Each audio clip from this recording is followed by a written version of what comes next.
ഹവായിലെ പാൻസ്റ്റാഴ്സ് 1 എന്ന ടെലസ്കോപ്പ് ഒരു near earth object discovery ടെലസ്കോപ്പാണ്. ഇത് 1.8 മീറ്റർ വ്യാസമുള്ള ഒരു റിഫ്ലക്റ്റിംഗ് ടൈപ്പ് ടെലസ്കോപ്പാണ്. വളരെ വലിയൊരു ഡിജിറ്റൽ ക്യാമറയാണ് അതിൽ ഇമേജിങ്ങിനായി ഉപയോഗപ്പെടുത്തിയിരിക്കുന്നത്. 1.4 ബില്യൺ പിക്സലുകളാണ് ഈ ക്യാമറയിലുള്ളത്. 2017 ഒക്ടോബർ 19 ഈ ദൂരദർശിനി വലിയ അത്ഭുതവും ഞെട്ടലുമാണ് ശാസ്ത്രലോകത്തിന് സമ്മാനിച്ചത്. സൗരയൂഥത്തിന് പുറത്തു നിന്നും ഒരു അതിഥി നമ്മുടെ അരികിലേക്ക് ആദ്യമായി എത്തിച്ചേർന്നു. ആ നക്ഷത്രാന്തര അതിഥിക്ക് ഹവായിയൻ ഭാഷയിൽ ഉമുവ മുവ എന്ന നാമകരണവും നൽകി. ദൂരെ നിന്ന് വരുന്ന ആദ്യ ദൂതനെന്നാണ് ഈ വാക്കിനർത്ഥം. തുടക്കത്തിൽ ശാസ്ത്രജ്ഞർ കരുതിയത് അതൊരു സാധാരണ അസ്റ്റ്രോയിഡ് അഥവാ ഛിന്നഗ്രഹമായിരിക്കുമെന്നാണ്. എന്നാൽ അതിൻ്റെ ചലനങ്ങളും സ്വഭാവവും അവരെ അക്ഷരാർത്ഥത്തിൽ അമ്പരപ്പിച്ചു. ഒമുവമുവ നമുക്ക് മുന്നിൽ കൊണ്ടുവരുന്നത് നിരവധി ചോദ്യങ്ങളാണ്. Hi dear friends, once again welcome to Rhombus Science. സാധാരണയായി സൗരയൂഥത്തിൽ കാണുന്ന ഛിന്നഗ്രഹങ്ങളോ ധൂമകേതുക്കളോ സൂര്യൻ്റെ ഗുരുത്വാകർഷണ വലയത്തിൽ കുടുങ്ങി ദീർഘവൃത്താകൃതിയിലുള്ള ഭ്രമണപഥങ്ങളിൽ സഞ്ചരിക്കുന്നവയാണ്. എന്നാൽ ഒമുവമുവയുടെ സഞ്ചാരപാത പൂർണ്ണമായും വ്യത്യസ്തമായിരുന്നു.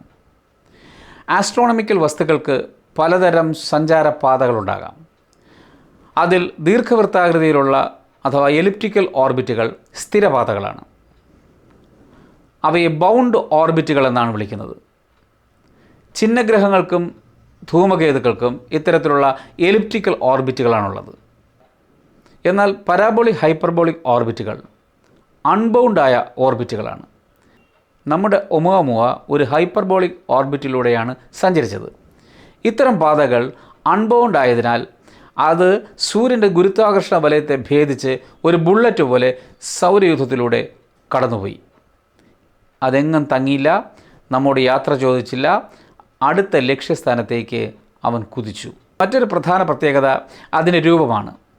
ഏകദേശം 400 മീറ്റർ നീളവും 40 മീറ്റർ വീതിയുമുള്ള ഈ വസ്തുവിന് ഒരു സിഗാർ ആകൃതിയാണ് ഉള്ളതെന്നാണ് ശാസ്ത്രജ്ഞന്മാർ അനുമാനിക്കുന്നത്. ഇത്തരത്തിലുള്ള രൂപം നമ്മുടെ സൗരയൂഥത്തിൽ സാധാരണ കാണപ്പെടുന്ന ഛിന്നഗ്രഹങ്ങൾക്കോ ധൂമകേതുക്കൾക്കോ ഇല്ല. അവ ഏതാണ്ട് ഉരുളൻ രൂപത്തിലായിരിക്കും. ഒരു പെൻസിൽ പോലെ നേർത്തതും നീണ്ടതുമായ ഈ ആകൃതി അതിനെ കൂടുതൽ നിഗൂഢമാക്കിയെന്നതാണ് സത്യം. ഒമുവമുവയുടെ യഥാർത്ഥ സ്വഭാവം നിർണ്ണയിക്കുക എന്നത് ശാസ്ത്രജ്ഞർക്ക് ഒരു വലിയ വെല്ലുവിളിയായി മാറി. ഒരു ധൂമകേതുവാണെങ്കിൽ സൂര്യനോടടുക്കുമ്പോൾ അതിൻ്റെ ഉപരിതലത്തിലെ ഐസും വാതകങ്ങളും ബാഷ്പീകരിക്കപ്പെട്ട് ഒരു വാൽ രൂപപ്പെടണം. ഈ വാൽ സൂര്യനിൽ നിന്ന് എല്ലായ്പ്പോഴും അകന്നായിരിക്കും കാണപ്പെടുക. എന്നാൽ ഒമുവമുവ എന്ന വസ്തുവിന് ഒരു വാലുണ്ടായിരുന്നില്ല. ഇതിൽ നിന്ന് അതൊരു ധൂമകേതു അല്ല എന്ന് പലരും ഉറപ്പിച്ചു. മറ്റൊരു സാധ്യത അതൊരു ഛിന്നഗ്രഹമാകാമെന്നതാണ്. എന്നാൽ ഒരു ഛിന്നഗ്രഹത്തിന് ഇങ്ങനൊരു ഹൈപ്പർബോളിക് ഭ്രമണപഥം ഉണ്ടാകാൻ പാടില്ല. അവ സൂര്യൻ്റെ ആകർഷണ വലയത്തിൽ കുടുങ്ങിക്കിടക്കുന്നവയാണ്. അങ്ങനെ ആകുമ്പോൾ ഹൈപ്പർബോളിക് പാതയിൽ സഞ്ചരിച്ച ഒമുവമുവ ഒരു ഛിന്നഗ്രഹവുമല്ല. സയൻറ്റിസ്റ്റുകൾക്ക് ഏറ്റവും വലിയ അത്ഭുതം തോന്നിയത് എപ്പോഴാണെന്ന് വെച്ചാൽ അത് സൂര്യൻ്റെ അടുത്തെത്തി പിന്നീട് അത് പുറത്തു പോയപ്പോഴാണ്. സാധാരണയായി സൂര്യൻ്റെ ഗുരുത്വാകർഷണം കണക്കാക്കി അത് ഏത് പാതയിലൂടെ പോകുമെന്ന് ശാസ്ത്രജ്ഞർക്ക് കൃത്യമായി അനുമാനിക്കാൻ കഴിയും. പക്ഷേ ഒമുവമുവ അവരുടെ കണക്ക് കൂട്ടലുകൾ തെറ്റിച്ചു. അതൊരു വ്യത്യസ്തമായ പാതയിലൂടെയാണ് കടന്നുപോയത്. മാത്രമല്ല, ഒരു അദൃശ്യ ശക്തി അതിനെ തള്ളിവിടുന്ന പോലെ ചെറിയൊരു ത്വരണത്തോടെയാണ് ഒമുവമുവ സൂര്യനിൽ നിന്ന് വിട്ടുപോയത്. ഈ അധിക ത്വരണമാണ് എല്ലാ വിവാദങ്ങളുടെയും അടിസ്ഥാന കാരണം. ഇതിൻ്റെ നിഗൂഢമായ ചലനങ്ങളെ വിശദീകരിക്കാൻ ശാസ്ത്രലോകം പല സിദ്ധാന്തങ്ങളും മുന്നോട്ട് വച്ചു. ചില ശാസ്ത്രജ്ഞർ വാദിച്ചത് ഒമുവമുവ ഒരുതരം ധൂമകേതു തന്നെയെന്നാണ്.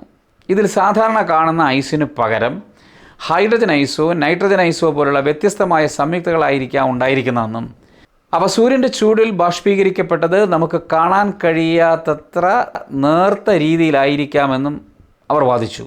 ഈ ബാഷ്പീകരിക്കുന്ന വാതകങ്ങളുടെ തള്ളൽ ഒരു റോക്കറ്റിൽ എക്സാസ്റ്റ് എന്ത് ചെയ്യുന്നുവോ അതുപോലെ ആക്സിലറേഷന് കാരണമായിരുന്നിരിക്കാം.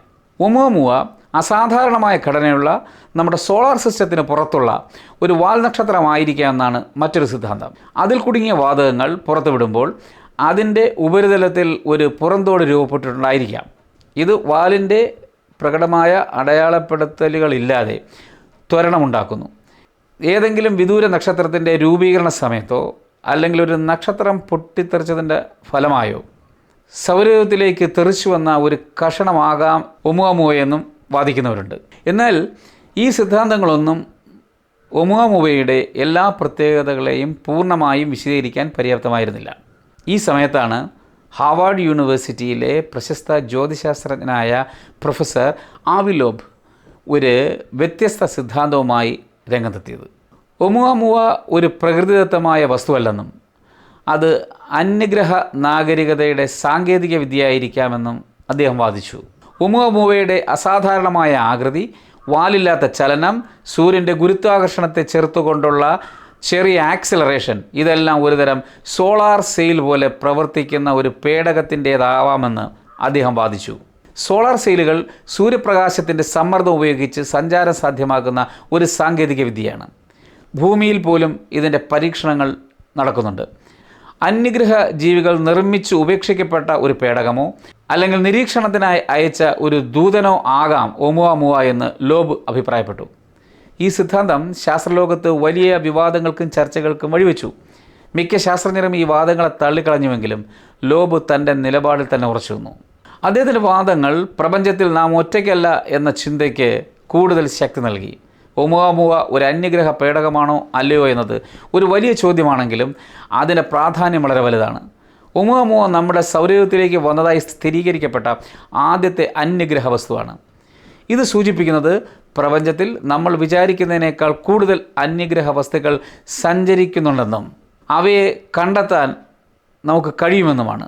ഒമുഅമുവ പോലുള്ള നക്ഷത്രാന്തര വസ്തുക്കൾ വർഷത്തിൽ ഒരിക്കലെങ്കിലും സൗരയൂഥത്തിലൂടെ കടന്നു പോകുന്നുവെന്ന് ജ്യോതിശാസ്ത്രജ്ഞർ കണക്കാക്കുന്നു.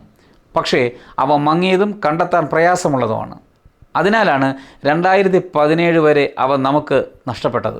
അടുത്തിടെ മാത്രമാണ് പാൻസ്റ്റാർസ് ഒന്നുപോലുള്ള സർവേ ദൂരദർശിനികൾക്ക് അവയെ കണ്ടെത്താൻ വേണ്ട ശക്തിയുള്ളതായി മാറിയത്. ഒമുഅമുവയെ കണ്ടെത്തിയ ശേഷം നമുക്ക് ഒരു അന്യഗ്രഹ വസ്തുവിനെ കണ്ടെത്താൻ കഴിഞ്ഞു. അതിൻ്റെ പേര് 2I ബോറിസോ എന്നാണ്.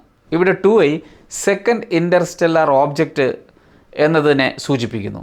ഒരു ക്രീമിയൻ അമച്വർ അസ്ട്രോണമറുടെ പേരാണ് ബോറിസോവ്. ഭാവിയിൽ ശക്തമായ ദൂരദർശിനികൾ ഇത്തരം നൂറുകണക്കിന് നക്ഷത്രാന്തര അതിഥികളെ കണ്ടെത്തുമെന്ന് അനുമാനിക്കുന്നു. ഒമുഅമുവ ഒരു അന്യജീവി സംവിധാനമായിരുന്നു എന്ന കാര്യം ശാസ്ത്രം ഇപ്പോഴും തള്ളിക്കളയുന്നില്ല. ഒരു സ്വാഭാവിക വസ്തുവായിരുന്നെങ്കിൽ പോലും അത് എത്രയോ വിചിത്രവും അപൂർവമായിരുന്നു. ഒമുഅമുവ വേഗം കടന്നുപോയതിനാൽ ശക്തമായ ദൂരദർശിനികൾ കൊണ്ടുപോലും അതിനെ വളരെ വിശദമായി നിരീക്ഷിക്കാൻ കഴിഞ്ഞിരുന്നില്ല. ഇപ്പോഴും നമ്മുടെ സൗരകുടുംബത്തിൽ നിന്ന് വളരെ അകലെയാണ്, തിരിച്ചു വരികയുമില്ല. അതിനാൽ ഇന്ന് നമുക്ക് ചെയ്യാൻ കഴിയുന്നത് അത് അവശേഷിപ്പിച്ച ഡാറ്റ പരിശോധിച്ച് സിദ്ധാന്തങ്ങൾ മുന്നോട്ട് വയ്ക്കുക എന്നത് മാത്രമാണ്. പ്രപഞ്ചം എത്രയോ വലുതും വിചിത്രവുമാണ്. ഒമുഅമുവയുടെ കഥ നമ്മോട് പറയുന്നത് എന്താണെന്ന് വെച്ചാൽ, ചോദിക്കുന്നതും ഊഹിക്കുന്നതും ധൈര്യമുള്ള സിദ്ധാന്തങ്ങൾ മുന്നോട്ട് വയ്ക്കുന്നതും നാം തുടരണമെന്ന് തന്നെയാണ്. അടുത്ത അതിഥി എപ്പോൾ വരുമെന്ന് നമുക്കറിയില്ല, പക്ഷേ കാത്തിരിക്കാം. നിങ്ങൾക്കെന്താണ് തോന്നുന്നത്? ഇതൊരു വെറുമൊരു സെലസ്റ്റിയൽ വസ്തു മാത്രമാണോ അതോ ഒരു ഏലിയൻ വെഹിക്കിളായിരുന്നോ? ദയവായി നിങ്ങളുടെ പ്രതികരണം കമൻറ്റ് ബോക്സിൽ രേഖപ്പെടുത്തുക. ഒപ്പം ഈ വീഡിയോ ഇഷ്ടമായെങ്കിൽ ഷെയർ ചെയ്യുക, ചാനൽ സബ്സ്ക്രൈബും ചെയ്യുക. മറ്റൊരു വീഡിയോയിൽ ഇനി വീണ്ടും കാണാം. അതുവരെ വളരെ നന്ദി, നമസ്കാരം.